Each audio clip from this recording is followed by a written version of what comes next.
Position vector,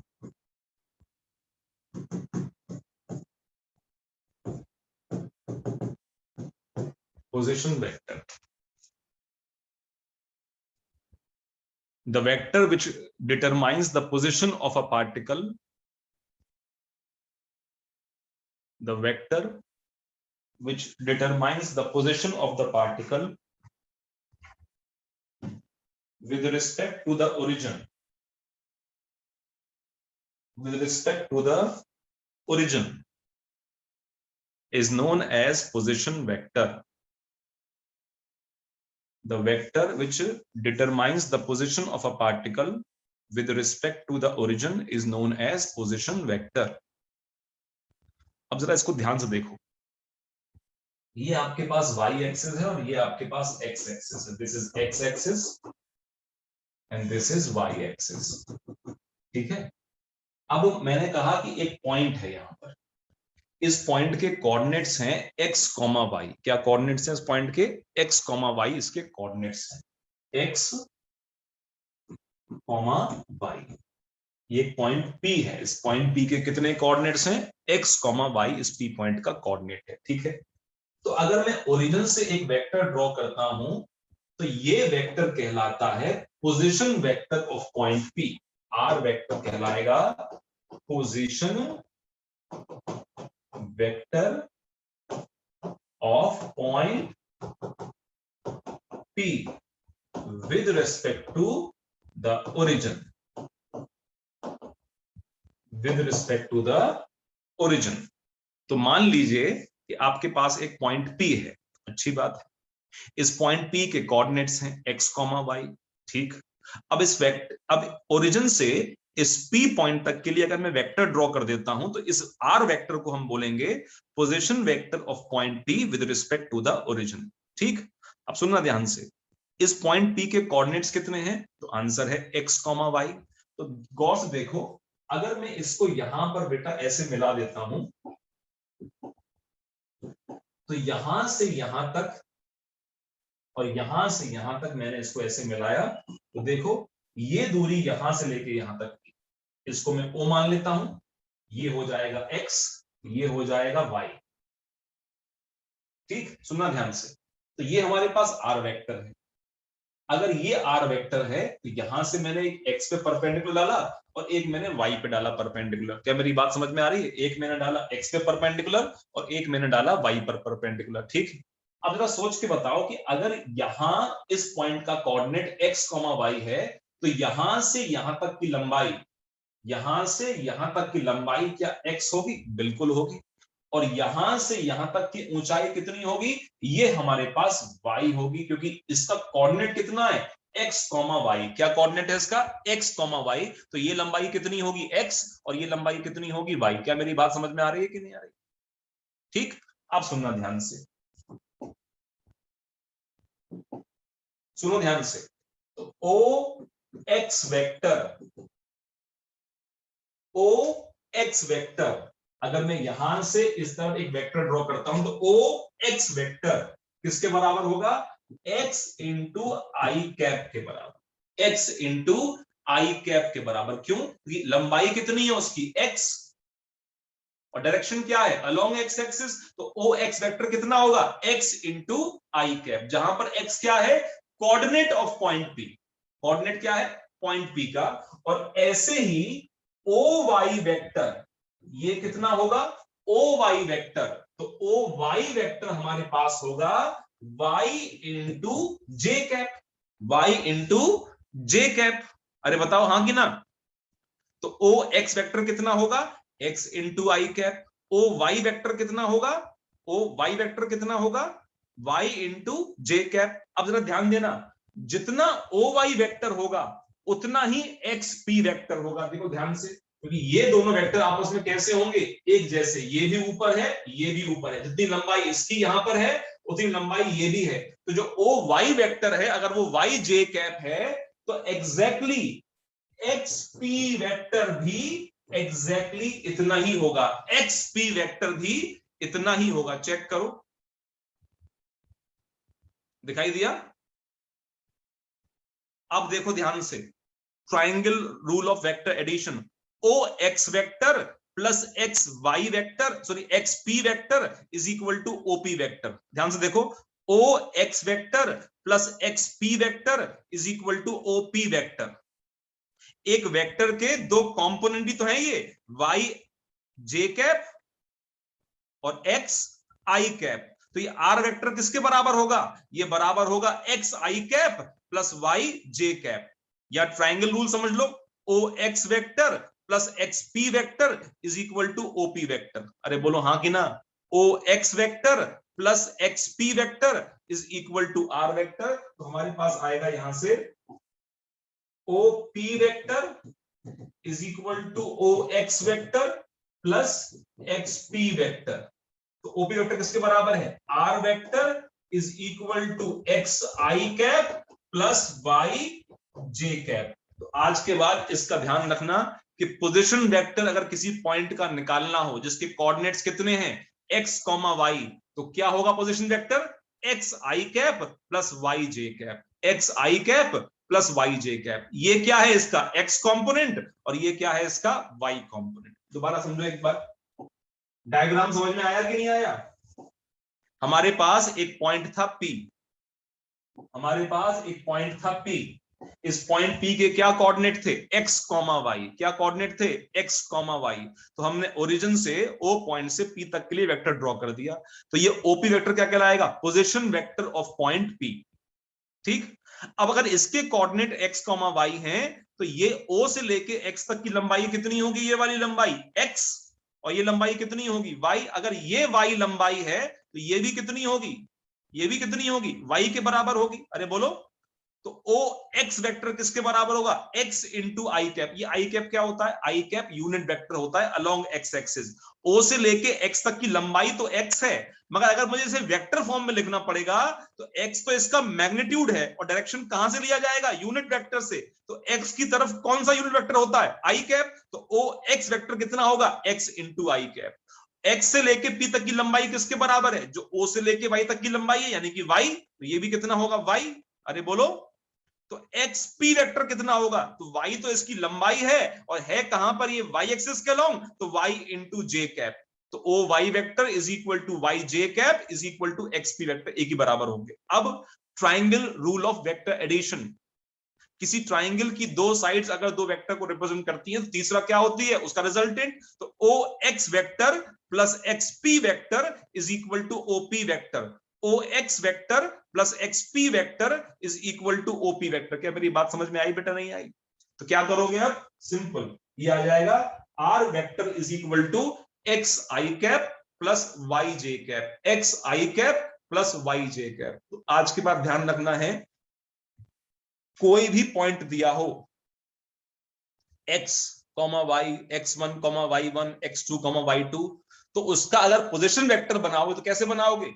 x I cap plus Y J cap. अब आपसे कहा जाए एक पॉइंट है जिसके कोऑर्डिनेट हैं 2 कॉमा 3, तो what is the position vector of this point? तो आप लिखोगे R vector is equal to 2 I cap plus 3 J cap, X I cap plus Y J cap. आपसे कोई बोले कि साहब एक पॉइंट है हमारे पास -9 comma -6, what is the position vector of this point? तो -9 आई कैप -6 जे कैप। क्या मेरी बात समझ में आ रही है? X I cap plus Y J cap, और क्योंकि यहाँ पे वाई कोऑर्डिनेट ही नेगेटिव है तो नेगेटिव साइन उसकी वजह से आ गया। क्या मेरी बात समझ में आ गई?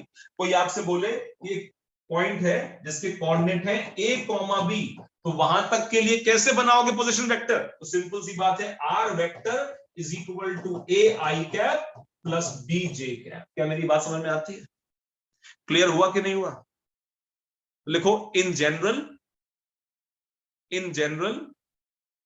if the position if the coordinates of any point is a comma b, in general if the coordinates of any point is a comma b,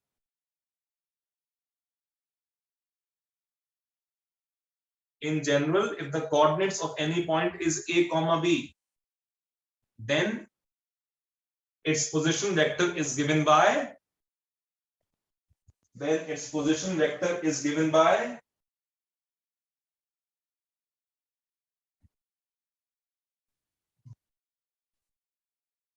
ठीक, अब सुनना, यहां पे तो 2 कोऑर्डिनेट है, अगर 3 कोऑर्डिनेट भी हो हमारे पास तब भी कोई फर्क नहीं पड़ता। जैसे आपसे बोल दिया कि एक वेक्टर, एक पॉइंट है 3D के अंदर, 3D में उसके कोऑर्डिनेट है x, y, z। R vector कैसे बनाओगे? x i cap plus y j cap और z k cap. x i cap plus y j cap plus z k cap. अगर कोऑर्डिनेट क्या है उसके x, y, z। ठीक है, जैसे मैं आपसे बोलूं कि एक पॉइंट है P1, उसके कोऑर्डिनेट है 5, -2, 3। तो what is the position vector? आप बोलेंगे 5 i cap -2 j cap plus 3 k cap.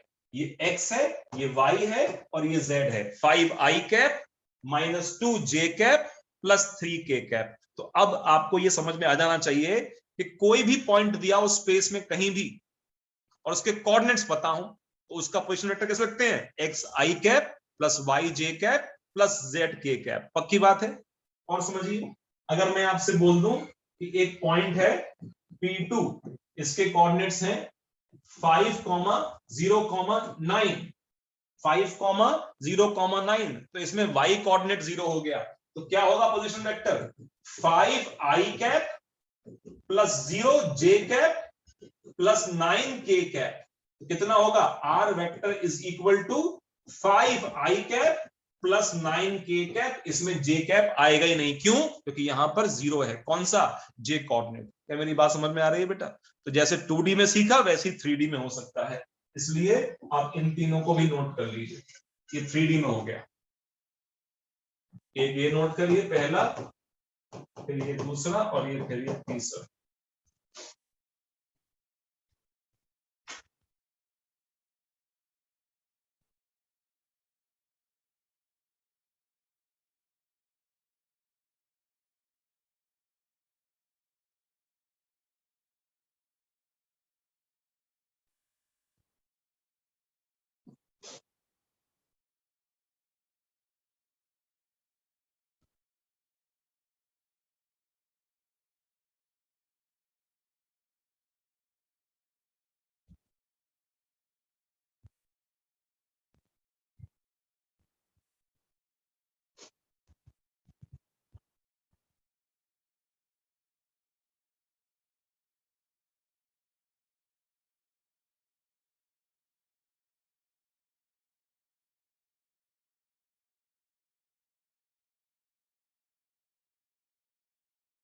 Okay बेटा,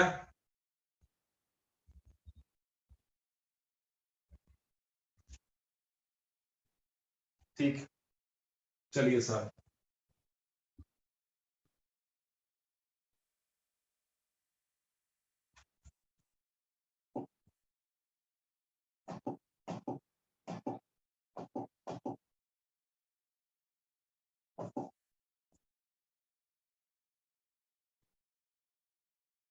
अब मैं आपसे पूछूं कि बताओ ये ओपी लाइन की लंबाई कैसे निकाल सकते हो? तो आप बोलोगे पाइथागोरस थ्योरम से। कितनी होगी? आर का square is equal to X का स्क्वायर प्लस वाई का स्क्वायर। तो R is equal to under root of X square plus Y square. होगा कि नहीं होगा? अरे बोलो हाँ कि ना। ये बात समझ में आ रही है? ठीक, आगे चले, इसी पर आ जाए। Magnitude of position vector, magnitude of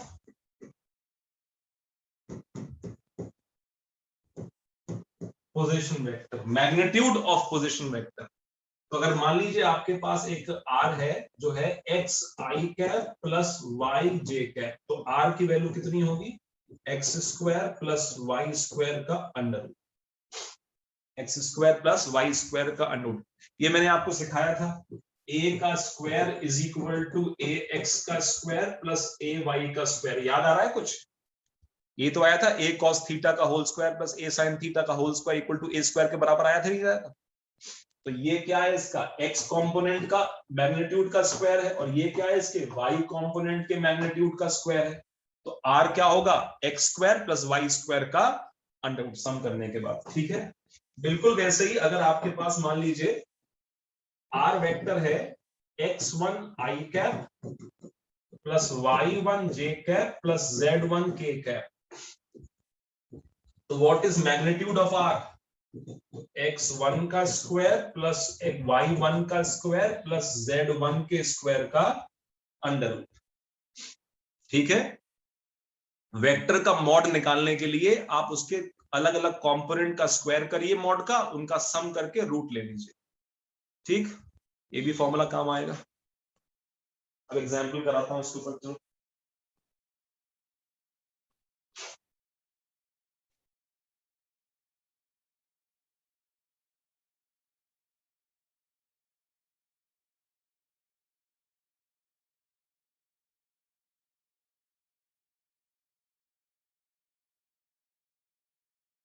हो गया, चलो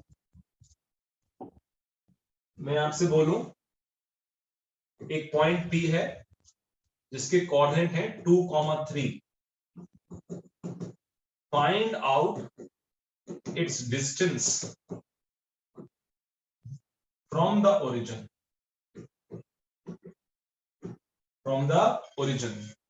तो बड़ा सिंपल है, आर वेक्टर क्या लिखोगे इसका 2i cap plus 3j cap, और जो इस आर का मैग्नीट्यूड होगा वही तो डिस्टेंस होगा बेटा। जो इस आर का डिस्टेंस होगा कहां से, ओरिजिन से, वही क्या होगा डिस्टेंस किसका, पॉइंट पी का। तो आर का मॉड हो जाएगा 2 का स्क्वायर प्लस 3 के स्क्वायर का अंडर रूट, तो ये हो जाएगा आपके पास 4 प्लस 9 का रूट, यानी कि ये हो जाएगा √30। चेक करो।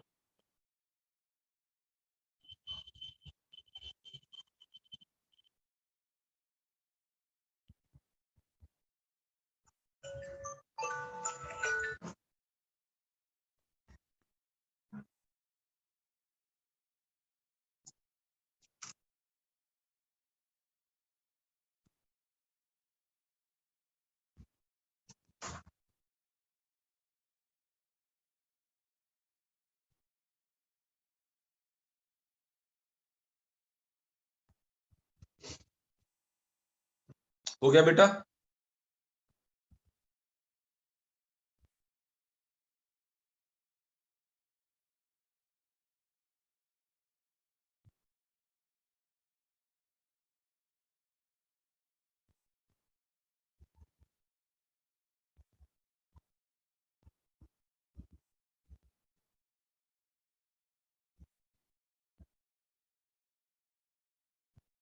ठीक, आगे चलो। अब लिखो displacement vector,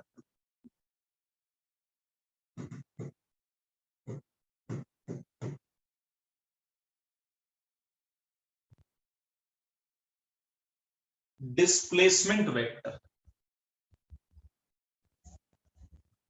displacement vector, the vector which determines the displacement of a particle,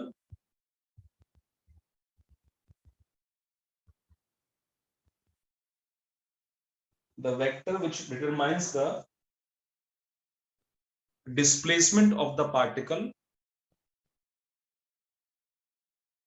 the vector which determines the displacement of the particle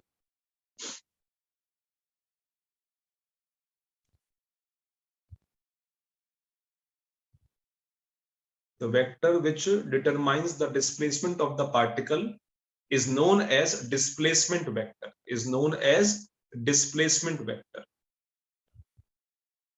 is known as displacement vector। जिस वेक्टर से किसी पार्टिकल के जिस वेक्टर से किसी पार्टिकल के displacement के बारे में मालूम पड़ता है उसे हम डिस्प्लेसमेंट वेक्टर बोलते हैं।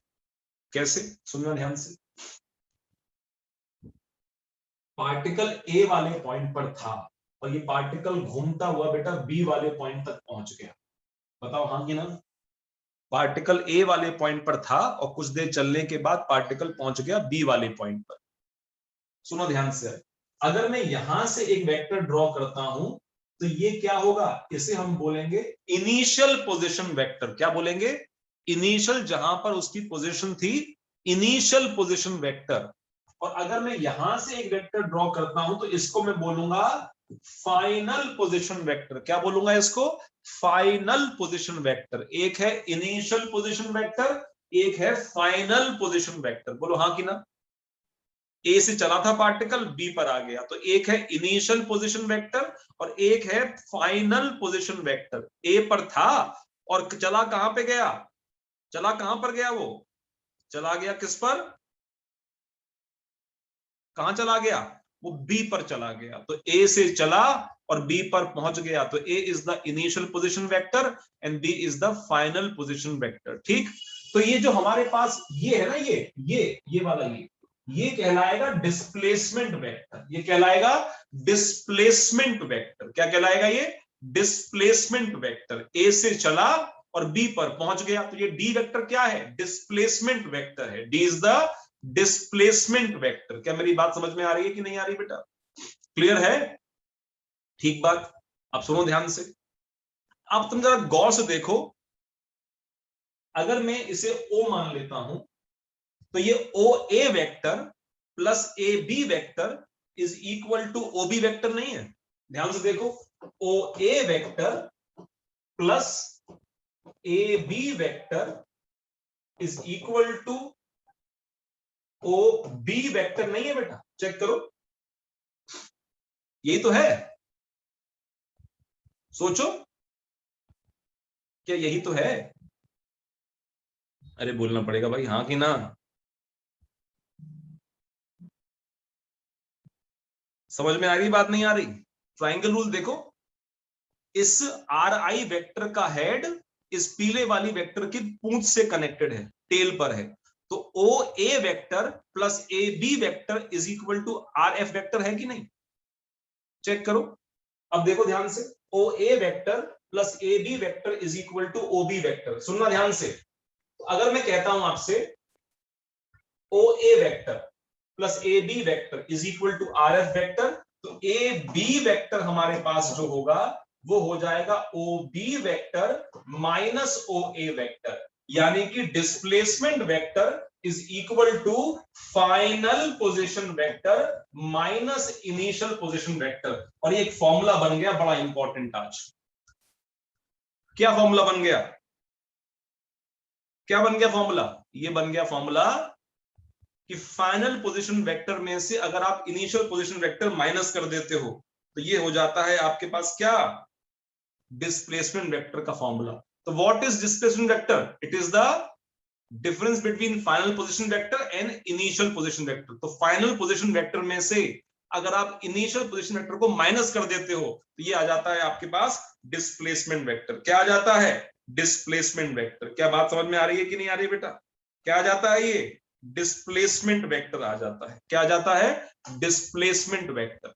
तो what is displacement vector? It is final position vector minus initial position vector. इस डायग्राम को अच्छे से ड्रॉ कर लो, ये बहुत काम आने वाला है।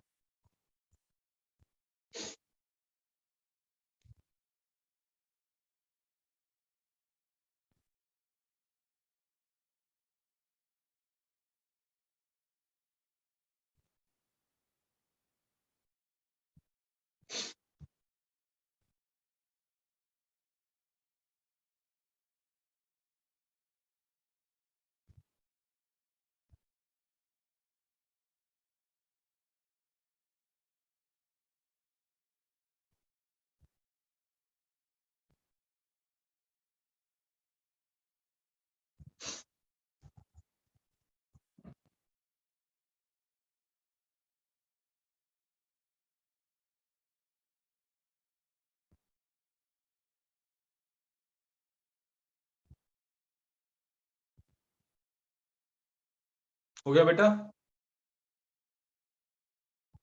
तो ये फॉर्मूला बड़ा इंपॉर्टेंट है, displacement vector is equal to final position vector minus initial position vector. ये बहुत इंपॉर्टेंट बात है। इसे सवालों में कैसे इस्तेमाल करते हैं देखना। लिख लिया आप लोगों ने?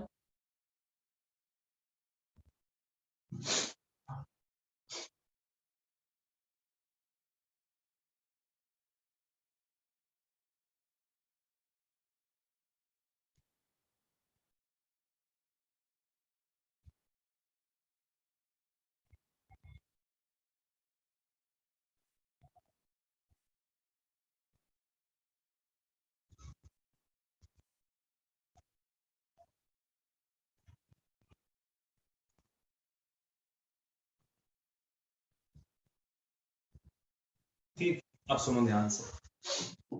मैंने आपसे कहा कि एक पार्टिकल था 5,6 पर और वो पहुंच गया 2,3 पर। ये इसकी इनिशियल पोजीशन है और ये इसकी फाइनल पोजीशन। ये इसकी इनिशियल पोजीशन है और ये इसकी फाइनल पोजीशन है। तो बताइए पार्टिकल ने कितना डिस्प्लेसमेंट तय किया। तो first you have to find out the displacement vector. तो what is initial position vector? 5i cap plus 6j cap, ये इसका इनिशियल पोजीशन वेक्टर हो गया।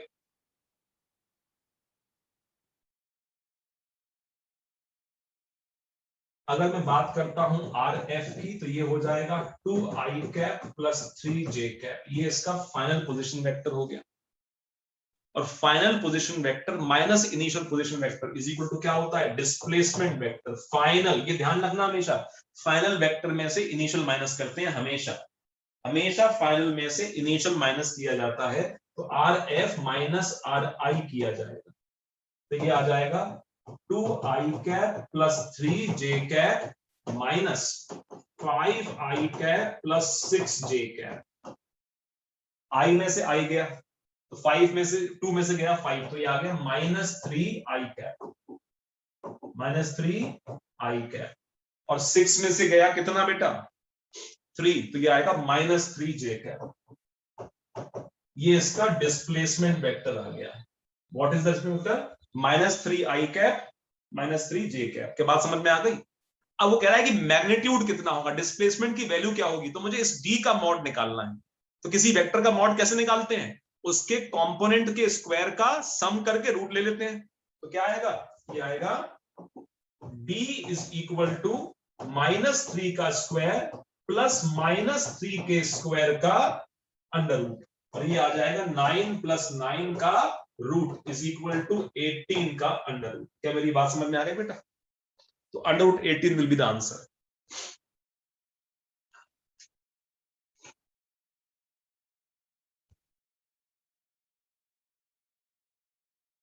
चेक करिए, किसी को डाउट हो तो पूछिए।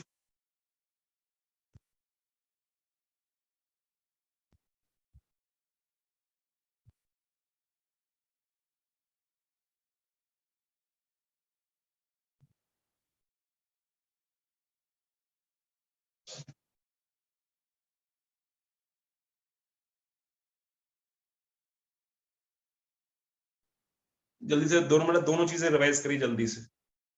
डिस्प्लेसमेंट वेक्टर और पोजीशन वेक्टर में कोई डाउट हो तो पूछिए, फटाफट रिवाइज करिए पहले तो।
डाउट हो तो हाथ ऊपर करो।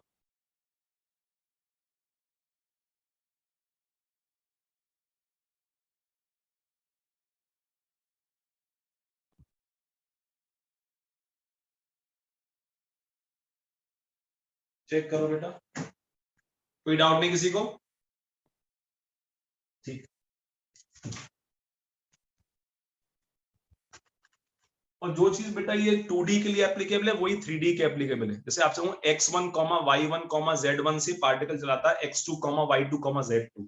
जैसे मैं आपसे बोल दूं एक कोऑर्डिनेट है x1, y1, z1 से पार्टिकल चला गया कहां पर x2, y2, z2। तो ये आपके पास इनिशियल पॉइंट है और ये आपके पास फाइनल पॉइंट है। तो what is initial position vector? तो आप बोलोगे x1 i cap plus y1 j cap plus z1 k cap. And what is final position vector? तो ये होगा x2 i cap, y2 j cap और z2 k कैप। यही तो होगा,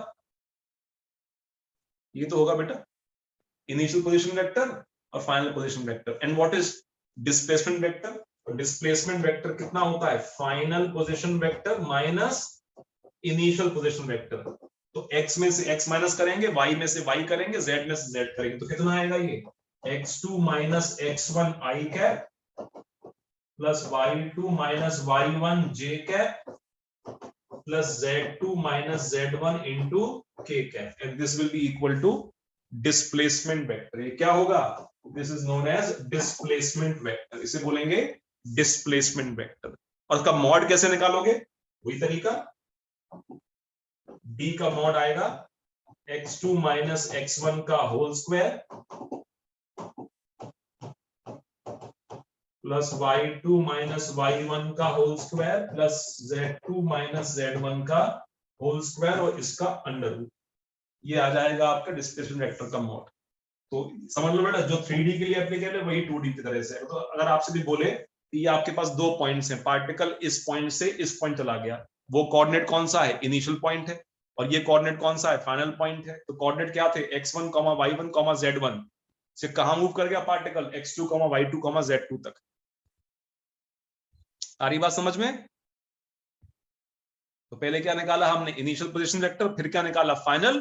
फिर क्या किया? Displacement vector is given by x2 minus x1 का square plus y2 minus y1 का square plus z2 minus z1 का स्क्वायर का होल अंडर रूट। ये आ गया डिस्प्लेसमेंट का मॉड। ठीक है बेटा, तो ये दो बातें बड़ी इंपॉर्टेंट है, डिस्प्लेसमेंट वेक्टर और पोजीशन वेक्टर।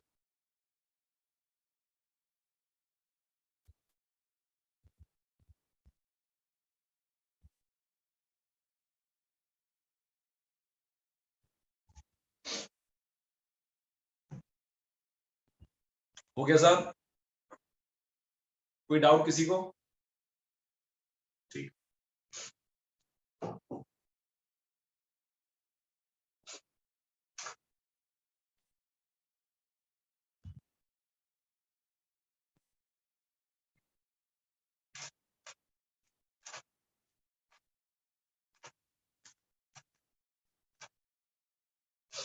नेक्स्ट है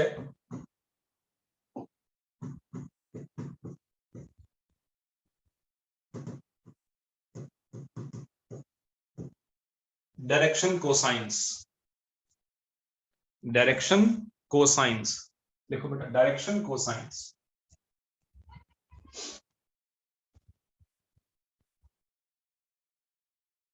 ये आपके पास 3D, देखो देखो थोड़ा सा बेटा इसमें 3D है, ध्यान समझना पड़ेगा और इसको ऐसे समझो।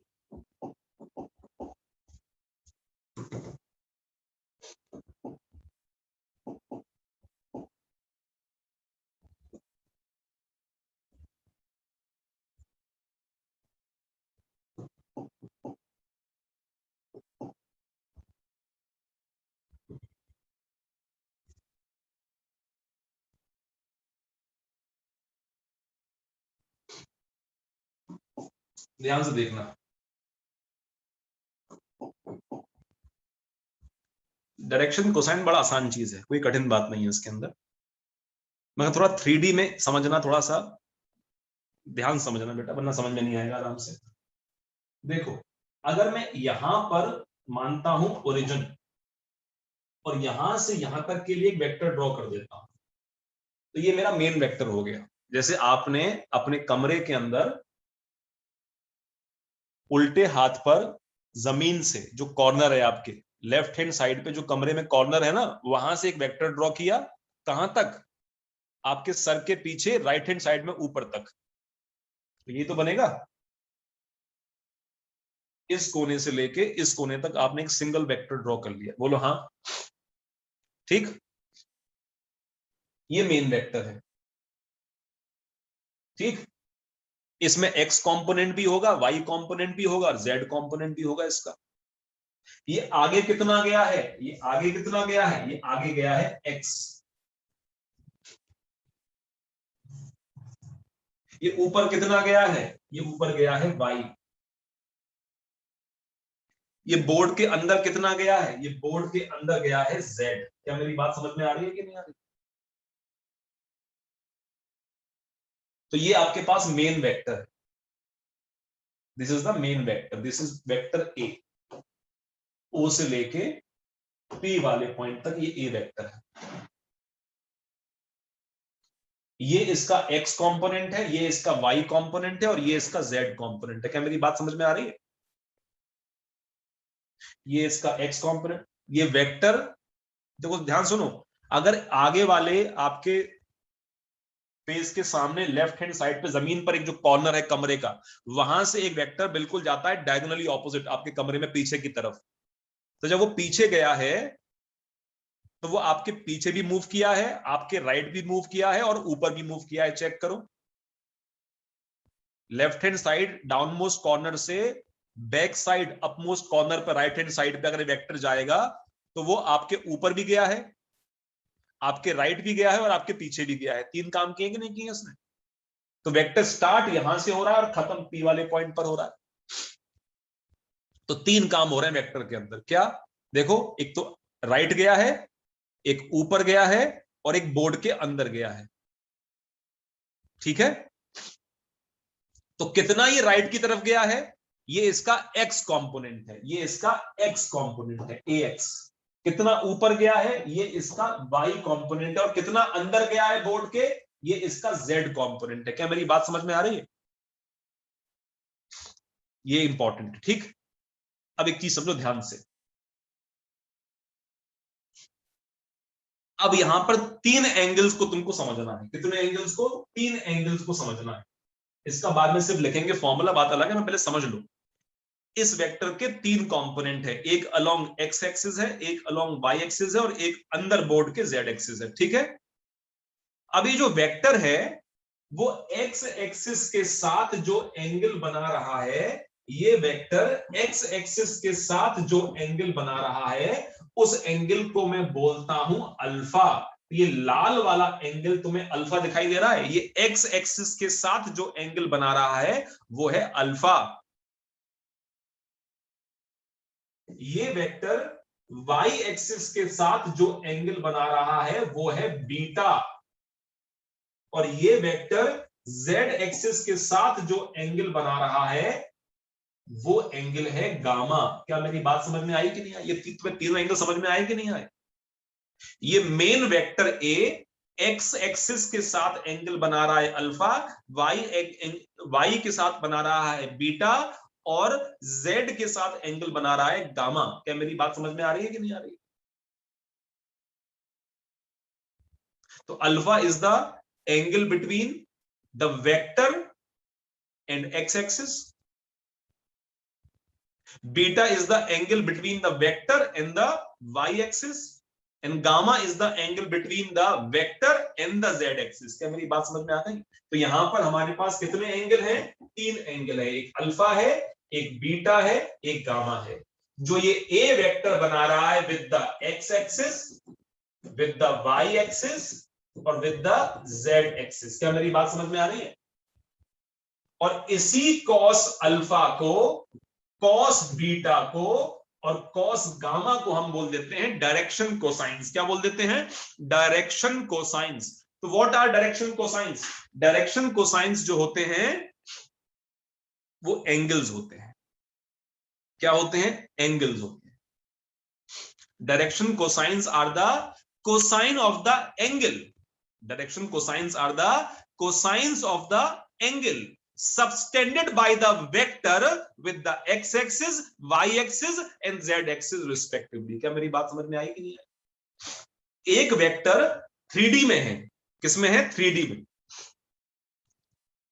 तो वो x एक्सिस के साथ जो एंगल बना रहा है वो अल्फा है, y के साथ जो एंगल बना रहा है वो बीटा है और z के साथ जो एंगल बना रहा है वो गामा है।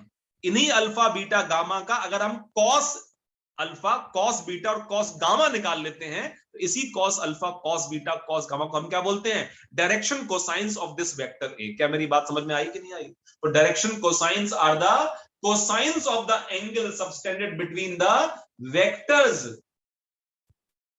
in the x-axis, vector with the y-axis and vector with the z-axis. There are three direction cosines, क्योंकि बेसिकली हमारी जो दुनिया है वो 3D होती है। तो वेक्टर जितना एंगल बना रहा है विद द x-axis, उसका cos अल्फा डायरेक्शन कोसाइन हो जाएगा, cos बीटा डायरेक्शन कोसाइन है, cos गामा भी डायरेक्शन कोसाइन है, मगर cos अल्फा x के साथ डायरेक्शन कोसाइन है, cos बीटा y के साथ डायरेक्शन कोसाइन है, और cos गामा z के साथ डायरेक्शन कोसाइन है। इस डायग्राम को ढंग से बनाओ पहले।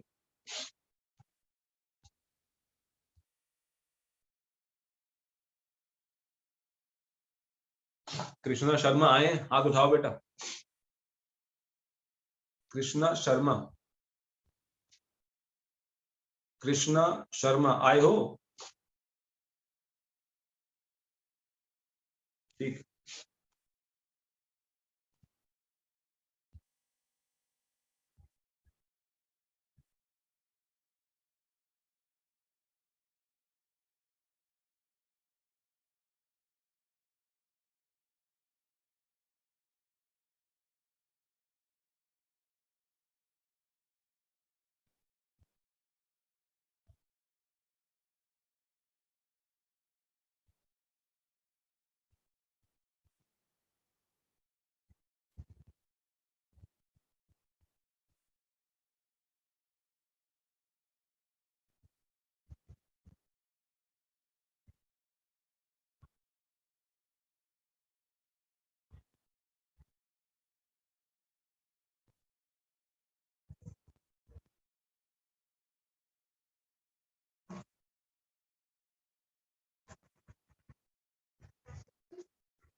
देखो डायरेक्शन ड्रॉ कर लिया, लिखो direction cosines,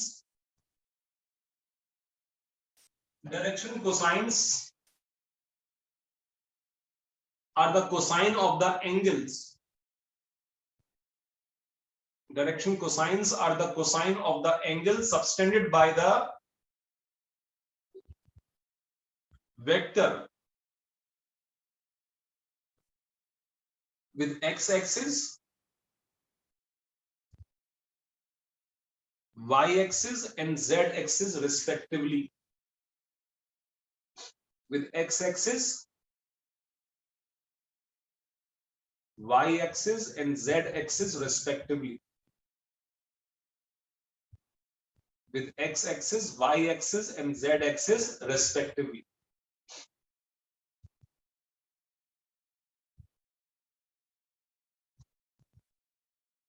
With x-axis, y-axis and z-axis respectively. अब सुनना ध्यान से। अब cos थीटा क्या होता है? Base upon hypo. What is cos theta? Base upon hypo. तो cos अल्फा कितना होगा? Base upon hypo. तो बेस होगा ax, हाइपो होगा a। cos बीटा कितना होगा? बेस होगा ये वाला, देखो ये वेक्टर बीटा एंगल बना रहा है, तो हाइपो हमेशा बेस के साथ एंगल बनाता है, हाँ कि ना? तो cos अल्फा कितना होगा? ax upon a। cos beta कितना होगा? ay upon a। और cos गामा कितना होगा? az upon a। हम लिख सकते हैं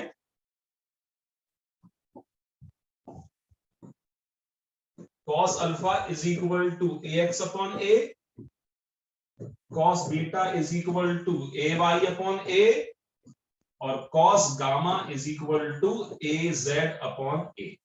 इस तरह लिख लो, cos alpha is equal to ax upon a, cos beta is equal to ay upon a, and cos gamma is equal to az upon a.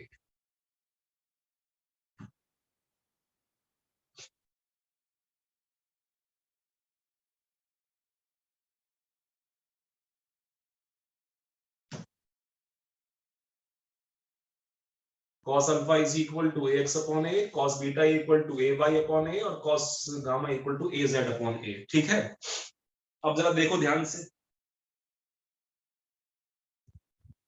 अगर मैं यहां पर cos square alpha plus cos square beta plus cos square gamma लिखता हूं, ठीक है, ऐसे लिखता हूं, यानी कि हर एक डायरेक्शन कोसाइन का स्क्वायर करके मैंने ऐड कर लिया, तो ये आएगा ax अपॉन a का होल स्क्वायर, ये आएगा ay अपॉन a का होल स्क्वायर और ये आएगा az अपॉन a का होल स्क्वायर, और ये आ जाएगा हमारे पास ax square plus ay square plus az square divided by a square. मगर गौर से सोचो, ax का स्क्वायर प्लस ay का स्क्वायर प्लस az का स्क्वायर किसके बराबर होगा? a स्क्वायर के बराबर ही तो होगा बेटा। सोचो, कंपोनेंट के मॉड का स्क्वायर किसके बराबर होता है? वेक्टर के मॉड के स्क्वायर के बराबर होता है। ये किसके बराबर आ जाएगा? ये आ जाएगा a square upon a square. तो आंसर कितना आ गया? 1। तो अगर हम सभी डायरेक्शन कोसाइंस के स्क्वायर का सम कर लें तो आंसर कितना आता है? 1। तो sum of all the squares of the direction cosines is equal to 1. Sum of all the squares of the direction cosine is equal to 1. तो cos अल्फा का स्क्वायर प्लस cos बीटा का square plus cos gamma का square, तो कितना आ गया? ax upon a का whole square plus ay upon a का होल स्क्वायर और az अपॉन a का स्क्वायर। तो ऊपर आज बड़ा a कॉमन आ जाएगा नीचे, तो क्या आएगा? ax का स्क्वायर, ay का स्क्वायर, az का square divided by a square. Ultimately क्या आ गया? a square upon a square equal to 1। Answer आ गया। आई बात समझ बेटा? तो लिख लो, sum of the squares of all the direction cosines is equal to unity. Sum of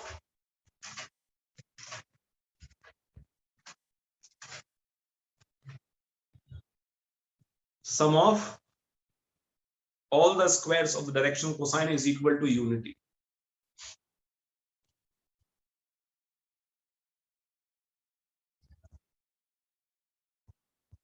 Sum of all the squares of the direction cosine is equal to unity.